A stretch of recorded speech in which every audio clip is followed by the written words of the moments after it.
Olá, tudo bem? Estamos recebendo na sala de visita o chefe da Vigilância Sanitária de Penápolis, Vladimir Marangoni Filho, que hoje vai estar falando sobre a dengue e a leishmaniose em Penápolis. Vladimir, tudo bem? Seja bem-vindo à TV Câmara. Ok, tudo bem, graças a Deus. Agradeço a oportunidade da gente estar aqui falando com a população, né, sobre o problema da dengue e da leishmaniose no município, né.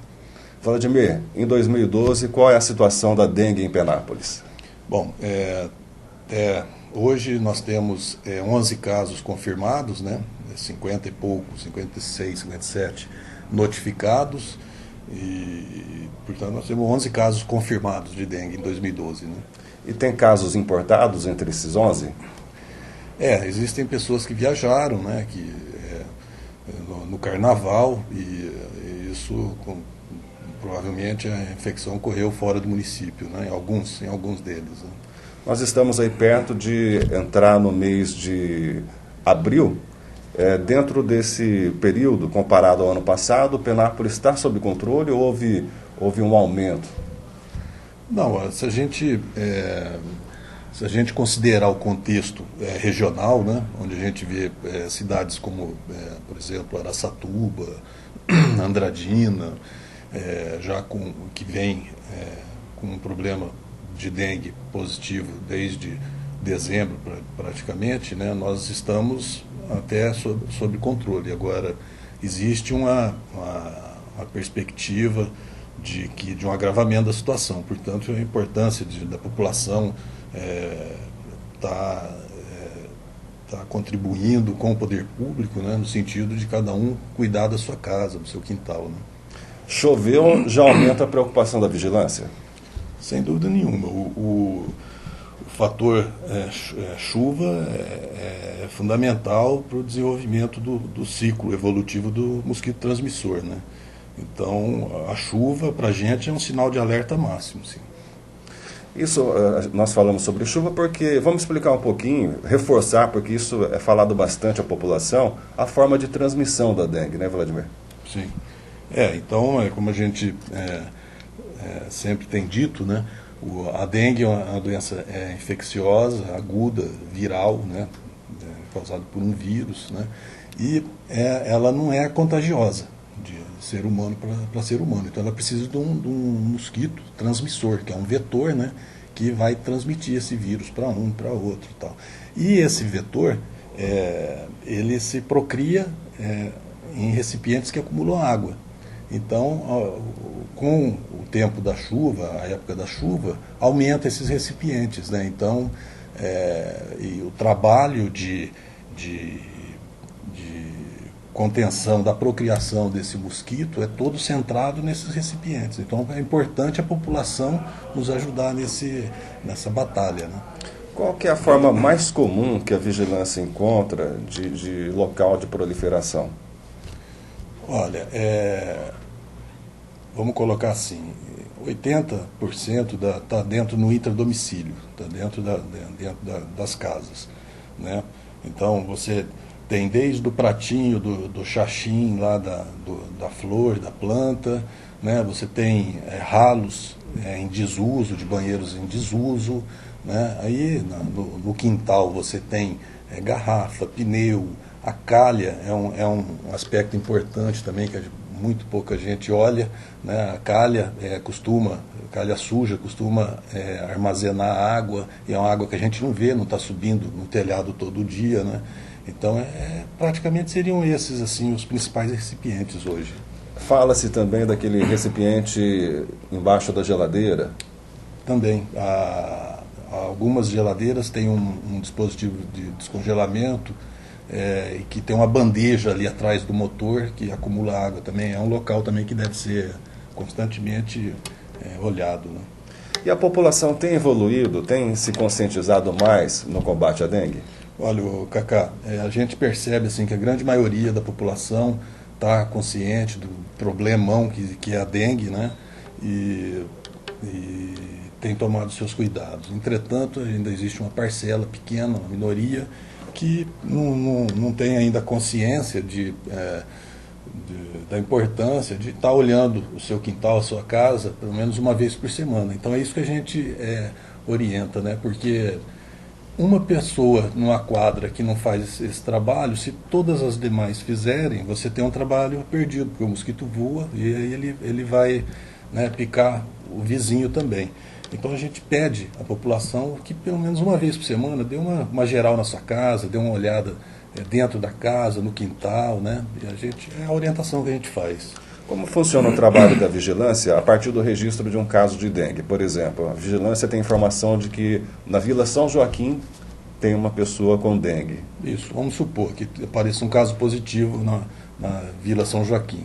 A gente faz o bloqueio, né? O bloqueio mecânico. Primeiro, ou seja, num raio de 200 metros do foco positivo, a gente faz uma varredura de recipientes nas casas, os agentes de saneamento entrando nas casas e tentando eliminar esses criadouros. E, posteriormente, é feito o bloqueio químico, que é a aplicação do inseticida, né, nessas residências ali no entorno de 200 metros. Aquela pulverização que passa o veículo, que tem inclusive muita reclamação da população, a gente percebe que quase não tem sido mais utilizada. Em função de quê? Isso, o antigo fumacê, né? Ele só é preconizado hoje no Ministério da Saúde, em locais onde existe uma epidemia enorme e tal, e ele não é indicado quando a doença está num perfil endêmico, e nem... Por quê? Porque ele não atinge o mosquito que está voando dentro das casas. Então, a discussão é qual a viabilidade e a eficiência desse fumacê. Então, o que você acontece? Você cria resistência nesses mosquitos que não são atingidos, porque eles entram em contato com um teor de inseticida que não é capaz de matá-lo, mas ele vai criando resistência em relação a esses inseticidas. Por isso que se definiu a estratégia de fazer a pulverização costal, né, com ultra baixo volume, dentro das residências. E já faz um bom tempo que não acontece isso em Penápolis, né? Sim, já faz um bom tempo que não ocorre isso. Não é só em Penápolis, toda a região, todo o estado de São Paulo. Água suja ou água limpa o mosquito Aedes prefere? Prefere água limpa. Entretanto, nós temos conhecimento de pesquisas em que foi detectado larvas do Aedes aegypti até em águas contendo óleo diesel. Então, ele tem uma capacidade de adaptação muito grande ao meio. E ele, se não tiver água limpa, ele vai se procriar na água suja mesmo. Lembrar também um pouquinho dos sintomas da dengue, Vladimir. Certo. Normalmente são os sintomas clássicos de doença viral, né? Febre, prostração, dor pelo corpo, né? Dor atrás dos olhos, no fundo dos olhos, né? Então, febre, com mais 2 desses sintomas aí, correr para o médico, procurar o posto de saúde mais próximo, né? E para o atendimento médico e os encaminhamentos necessários, né? E a recuperação, se tiver o tratamento, a chance é muito grande. A grande maioria dos casos evolui para cura, evolui de forma boa e sem complicação. A gente só tem que lembrar que alguns casos podem evoluir para casos mais graves, né, até da febre hemorrágica. Em que situação que se torna mais grave a dengue? Olha, vamos colocar assim, é muito individual, a gente não pode prever, né? Mas antigamente pensava-se que era apenas numa segunda infecção, numa terceira infecção de dengue. Hoje já sabe que numa primeira infecção o paciente pode desenvolver quadros mais graves, né? O que a gente sabe é que é uma resposta anômala do sistema imunológico, que existe uma alteração da parede do vaso sanguíneo, né? E o que faz com que essa parede possibilite a saída, né, com mais facilidade de sangue, da parte líquida do sangue para fora do vaso. Então, caracterizando o quadro de hemorragias, né? Acontece da pessoa ter já pego a dengue uma vez, ser picado uma segunda vez pelo mosquito Aedes e não contrair a doença? sim. Se foi com o mesmo sorotipo, né, porque a dengue apresenta 4 sorotipos, né? Então você, por exemplo, você teve uma dengue sorotipo 1 esse ano, vamos supor, né?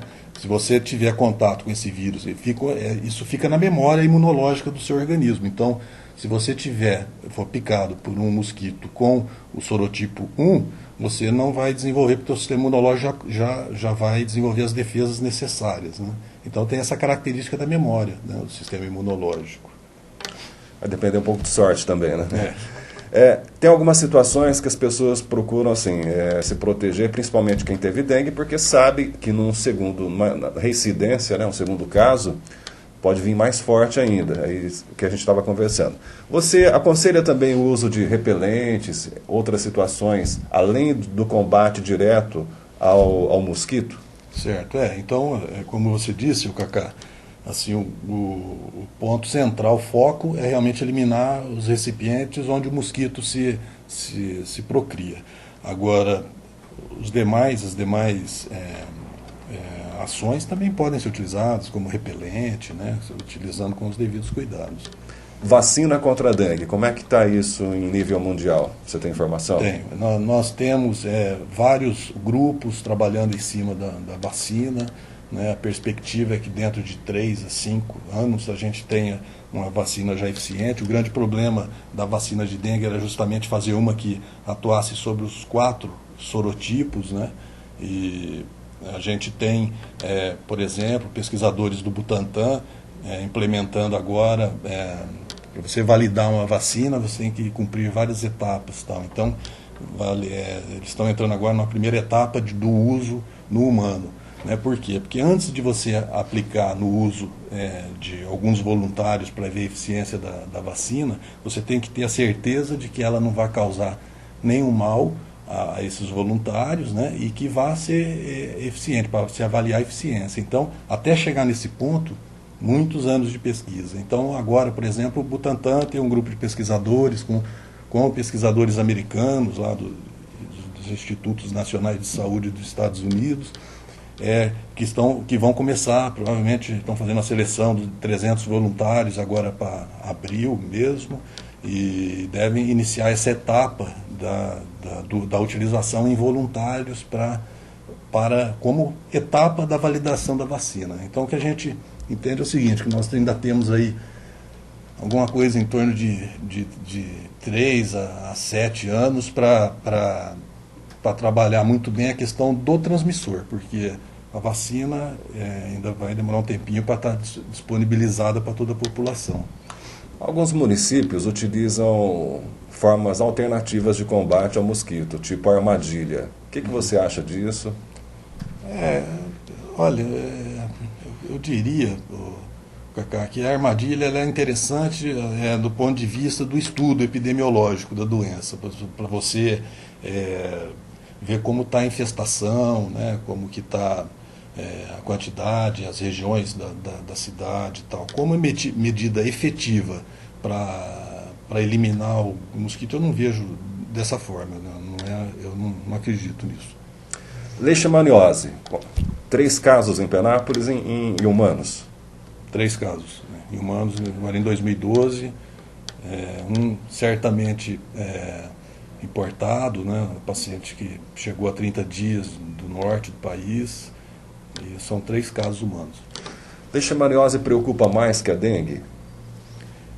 Vamos colocar assim, do ponto de vista epidemiológico, não. A dengue é uma doença de uma importância muito maior, epidemiologicamente falando. Do ponto de vista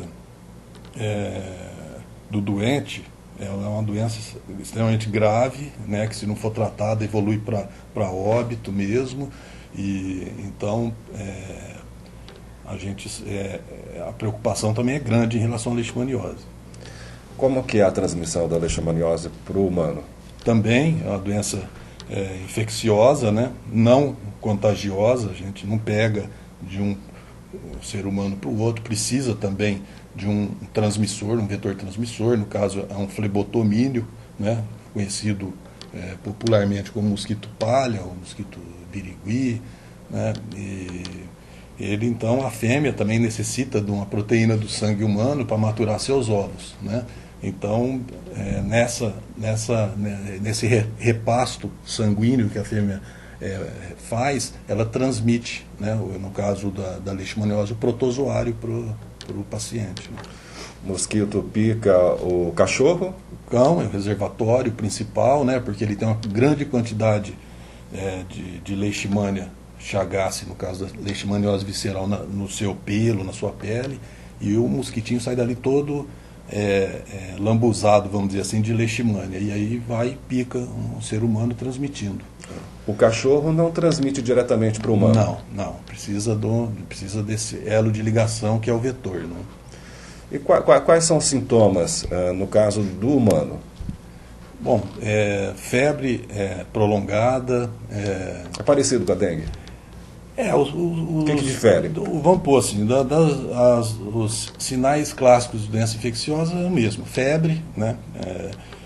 E prostração, mal-estar, e com o agravamento de ter uma anemia, de ter um aumento abdominal, porque o fígado e o baço aumentam, né? Faz um hepatoesplenomegalia, aumentam de tamanho, então dor abdominal. Então esse quadro também suspeita-se de leishmaniose. Então deve procurar serviço público de saúde para fazer a punção, para fazer o exame, né, laboratorial. Isso que eu ia falar. A comprovação vem através de um exame de sangue. Um exame, na verdade, é uma punção de medula óssea, né?